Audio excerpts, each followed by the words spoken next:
He used to, very early on, seem to go in his own way.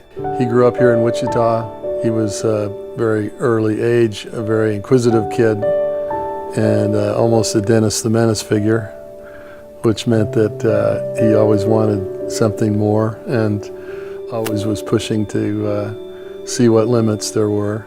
And that was an inherent curiosity that he carried with him his whole life. He started kindergarten at Wichita Collegiate School, he was there through the early years, early childhood, middle school, and upper school. And he was a good student. I mean, I didn't have really a hint that he was a genius, which I think Tim was. But he just kind of did the things that interested him. If he had an interest in the subject, he did well. If he didn't, he didn't.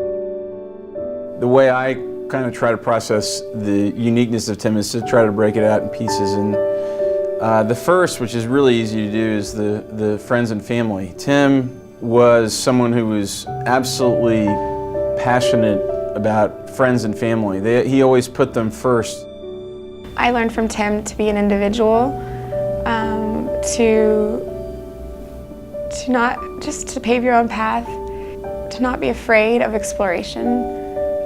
And I know I'm repeating that, but that's such a big thing, to say that I'm not going to just accept the status quo. I'm not going to just accept that this is the education that I'm given. I am the creator of my own education as a human being. I mean, he was always willing to teach anyone anything, sit down with you if you asked. He was so patient. Tim was also like Mr. Fix-It, so anything in the house, particularly electronics, he would be the one to sit there and patiently figure it out.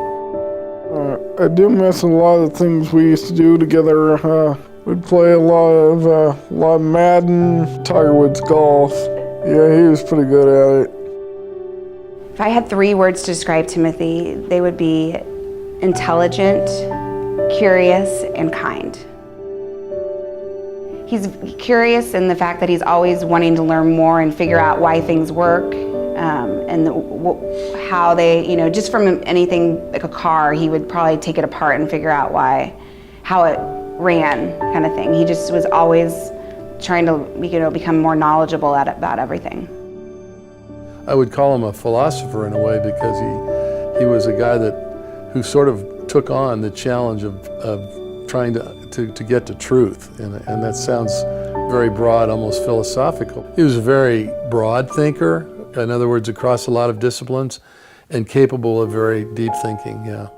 I mean, Tim, as you probably get, was an old soul. He connected with the young and the very old, and for some reason, he just always had a special bond with my mother. He always found time to go over there and do things with her, and that was shown, on her 80th birthday, when he taught himself to play Clair de Lune.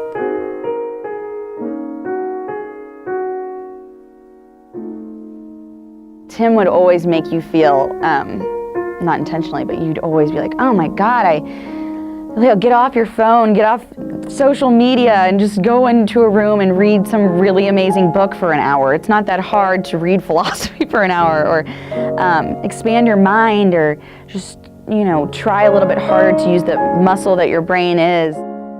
He always made my imagination kind of just go wild. I felt like he was always exploring the next frontier, so I was a really lucky little sister, because he just made my childhood feel like an adventure a lot of the time.